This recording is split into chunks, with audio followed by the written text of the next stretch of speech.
Hi friends, എല്ലാവരും സുഖമായിട്ടിരിക്കുന്നു. അപ്പോൾ ഇന്ന് ഞങ്ങൾ പള്ളി വരെ പോകണം കേട്ടോ. ഇന്നത്തെ ദിവസം വളരെ സങ്കടകരമായ ഒരു ദിവസമായിരുന്നു കേട്ടോ. നമ്മുടെ വീടിൻ്റെ പുറകുവശത്ത് ഞാൻ ഇന്നൊരു മൂർഖൻ പാമ്പിനെ കണ്ടു. അത് നല്ല സൈസുള്ളൊരു കരിമൂർഖനായിരുന്നു കേട്ടോ. ഞാൻ ശരിക്കും പേടിച്ചു പോയി. എൻ്റെ ആ പേടിയുടെ ആഹ്ലാദമെല്ലാം എൻ്റെ മുഖത്ത് അറിയാൻ കഴിയുന്നുണ്ട്. എനിക്കൊരു സന്തോഷമില്ല കേട്ടോ. പള്ളിയിലൊക്കെ ഒന്ന് പോയി ഒന്ന് പ്രാർത്ഥിച്ച് ഒരു തിരിയൊക്കെ കത്തിച്ച് പ്രാർത്ഥിച്ച് ഒരു നേർച്ചയും കൂടെ നേർന്നാലേ എനിക്കൊരു സമാധാനം ആവത്തുള്ളൂ. അപ്പോൾ ചെറുതായിട്ട് മഴയുണ്ടായിരുന്നു കേട്ടോ. അപ്പോൾ മഴയൊക്കെ കുറഞ്ഞിട്ട് ഇതുണ്ട് തൂളുമഴയുണ്ടായിരുന്നു കേട്ടോ. അപ്പോൾ മഴയൊക്കെ ചെറുതായിട്ട് കുറഞ്ഞപ്പോഴത്തേനും എന്നാൽ അരുവിത്രപ്പള്ളി പോകാമെന്ന് ഓർത്തു കേട്ടോ. അരുവിത്രപ്പള്ളി എന്ന് പറഞ്ഞു കഴിഞ്ഞാൽ നമ്മുടെ വീടിൻ്റെ അവിടെ നിന്ന് ഒരു 1.5 മണിക്കൂർ ദൂരം ഉണ്ട് കേട്ടോ പോകാൻ. പക്ഷേ എന്തൊരു കാര്യം ഉണ്ടെങ്കിലും ഞാൻ ആദ്യം വിളിക്കുന്നത് അരുവിത്ര വല്യച്ഛനെയാണ് കേട്ടോ. എൻ്റെ എല്ലാ കാര്യങ്ങളും നടത്തി തന്നേക്കുന്നതും എല്ലാം ഈ വല്യച്ഛനാണ് കേട്ടോ.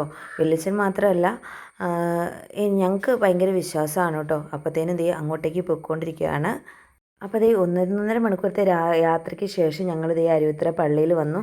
പെരുന്നാളൊക്കെ കഴിഞ്ഞുകൊണ്ട് ലൈറ്റ് അറേഞ്ച്മെൻറ്റ്സ് ഒക്കെ ഉണ്ടായിരുന്നു കേട്ടോ. പക്ഷേ അത് തെളിയിച്ചിട്ടൊന്നുമില്ലായിരുന്നു. അപ്പോഴത്തേനും ഞങ്ങളവിടെ ചെന്നപ്പോഴത്തേനും നന്നായിട്ട് മഴക്കാരൊക്കെ ഇങ്ങനെ മൂടി നിൽപ്പുണ്ടായിരുന്നു കേട്ടോ. പക്ഷേ പെയ്തൊന്നുമില്ല.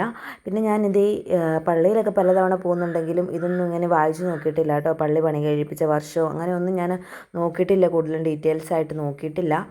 അപ്പോഴത്തേനും ഈ പ്രാവശ്യം പോയപ്പോഴത്തേനും ഞാനതൊക്കെ നോക്കിയിട്ടോ. പ്രാർത്ഥിച്ച് നേർച്ചയൊക്കെ ഇട്ട് ഇറങ്ങിയിട്ട് മെഴുകുതിരി കത്തിക്കാൻ വേണ്ടിയിട്ട് ഇവിടെ വന്നു. കാര്യം പറഞ്ഞു കഴിഞ്ഞാൽ പള്ളി വന്നു കഴിയുമ്പോൾ പ്രത്യേക ഒരു സമാധാനമാണ് കേട്ടോ. നമുക്ക് മനസ്സിൽ എന്തെങ്കിലുമൊക്കെ സങ്കടങ്ങളുണ്ടെങ്കിൽ അതൊക്കെ ഫുള്ളായിട്ട് മാറിപ്പോകുന്ന പോലെ എനിക്ക് ഫീൽ ചെയ്തിട്ടുണ്ട്. എല്ലാവർക്കും അങ്ങനെ തന്നെയാണെന്ന് തോന്നുന്നു. നമ്മുടെ മനസ്സറിഞ്ഞ് പ്രാർത്ഥിച്ചാൽ ദൈവം കേൾക്കാതിരിക്കത്തില്ല. ദൈവത്തെ മുറുക്കെ പിടിച്ചു കഴിഞ്ഞാൽ നമുക്ക് എന്ത് കാര്യങ്ങളും നമുക്ക് നേടിയെടുക്കാൻ കഴിയും. താൻ പാതി ദൈവം പാതി എന്നാണല്ലോ. നമ്മൾ ചെയ്യാനുള്ളത് നമ്മൾ ചെയ്താൽ മതി. അതൊക്കെ കഴിഞ്ഞിട്ട് ഒരു പൂജാ സെൻറ്ററിൽ കയറിയിട്ടോ. അവിടെ നിന്ന് ഇങ്ങനെ പാമ്പിൻ്റെ രൂപം മേടിച്ച് വെക്കുവാണെങ്കിൽ പാമ്പ് വീട്ടിൽ വരത്തില്ലെന്ന് ഇങ്ങനെ അമ്മ പറഞ്ഞു. അപ്പോഴത്തേനും രൂപം മേടിക്കാൻ വേണ്ടി കയറിയതാണ് കേട്ടോ. അപ്പോൾ രൂപമൊക്കെ മേടിച്ച് വെച്ച് കഴിഞ്ഞപ്പോഴത്തേനും മഴ പെയ്യാറായിട്ട് ഇങ്ങനെ തുടങ്ങുന്നുണ്ടായിരുന്നു. പക്ഷെ ഞങ്ങളത് വകവെച്ചില്ല. ഞങ്ങൾ തിരിച്ചു പോവുകയാണ് ഗൈസ്.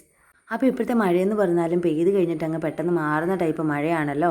അപ്പോഴത്തേനും മഴയൊന്നും ഞങ്ങൾ വകവെച്ചില്ല. പിന്നെ അവിടെ വെച്ചുവാണി ഉണ്ടായിരുന്നു കേട്ടോ. അവിടെ നിന്ന് കുഞ്ഞിനൊരു സ്നാക്സും മേടിച്ചു.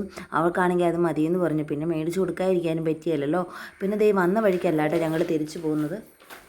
അപ്പോൾ ഈ വഴി പോയാൽ പെട്ടെന്ന് പോകുമെന്നൊക്കെ പറഞ്ഞുകൊണ്ട് ഈ വഴി പോയതാണ് കേട്ടോ. ഈ വഴിയും അത്യാവശ്യം ദൂരം തന്നെയുണ്ട് കേട്ടോ. 1 മണിക്കൂറൊക്കെ ഉണ്ട്.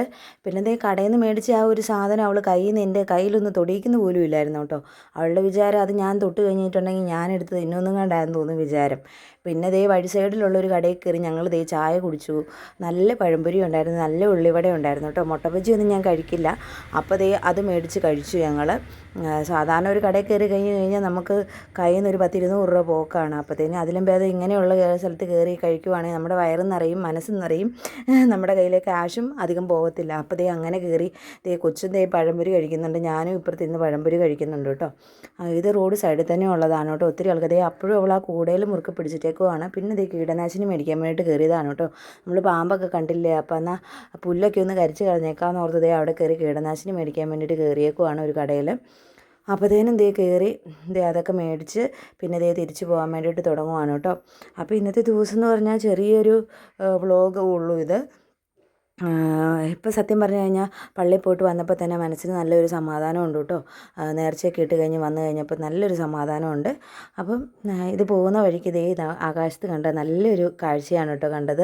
നമ്മുടെ ആകാശത്ത് നല്ലപോലെ സൂര്യൻ ഇങ്ങനെ അസ്തമിച്ച് ഇങ്ങനെ നല്ലൊരു കളറായിട്ട് എനിക്ക് ഭയങ്കരമായിട്ട് ഇഷ്ടപ്പെട്ടു കേട്ടോ. അങ്ങനെ നമുക്ക് നോക്കി നിൽക്കാൻ തോന്നും. അങ്ങനെ രീതിയിൽ നല്ലൊരു ക്ലൈമറ്റായിരുന്നു കേട്ടോ. എന്നായാലും ദൈവം സഹായിച്ച് അവിടം തൊട്ട് ഇവിടം വരെ ഞങ്ങൾക്ക് മഴയൊന്നും പെയ്തില്ല. പിന്നെ വീട്ടിൽ വന്നപ്പോഴത്തേനും അമ്മയൊക്കെ വന്നിട്ടുണ്ടായിരുന്നു. അമ്മയുണ്ടായിരുന്നു കേട്ടോ, അച്ഛനും ഉണ്ടായിരുന്നു. പിന്നെ എനിക്ക് ക്ലാസ് തുടങ്ങാൻ സമയമായിരുന്നു കേട്ടോ. അപ്പോഴത്തേനും ഞാൻ വന്ന പാടെ ഒന്ന് ഫ്രഷ് ആയിട്ട് ഞാൻ പഠിക്കാനൊക്കെ ഇരുന്നു. പഠിക്കാനല്ല കേട്ടോ, ക്ലാസ്സിൽ കയറാൻ വേണ്ടിയിട്ടിരുന്നു. അപ്പോൾ അത്രയേ ഉള്ളൂ. ഞാൻ ക്ലാസ്സിലൊക്കെ കയറിയിട്ട് ഇനിയിപ്പോൾ ഫുഡൊക്കെ കഴിക്കണം. പിന്നെ ചേട്ടായിയും കൊച്ചുമൊക്കെ ഇരുന്ന് അവൾ ആ കൊണ്ടുവന്ന സാധനമൊക്കെ കഴിക്കുമായിരുന്നു കേട്ടോ. പിന്നെ 8 മണിയൊക്കെ ആയപ്പോഴത്തേനും ക്ലാസ്സൊക്കെ തീർന്നു. പിന്നെ ക്ലാസ് വർക്കാണ് തന്നിരുന്നത്. അപ്പോൾ ക്ലാസ് വർക്കൊക്കെ എഴുതാൻ വേണ്ടിയിട്ട് ഞാൻ റെഡി ആയിട്ടിരിക്കുകയാണ്. അപ്പം ചില സമയത്ത് അങ്ങനെയായിരിക്കും കേട്ടോ. പിന്നെ ദേ ഇച്ചിരി നോട്ട് എനിക്ക് എഴുതി വെക്കാനുണ്ടായിരുന്നു. ഒരു ബുക്കിലോട്ട് വേറൊരു ബുക്കിലോട്ട് മാറ്റി എഴുതാനുണ്ടായിരുന്നു.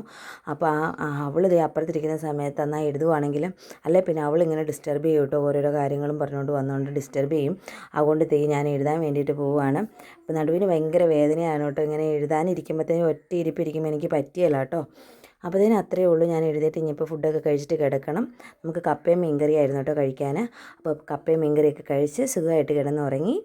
അപ്പോൾ അടുത്ത ദിവസം കാണാം കേട്ടോ. ലൈക്ക് ചെയ്യണേ.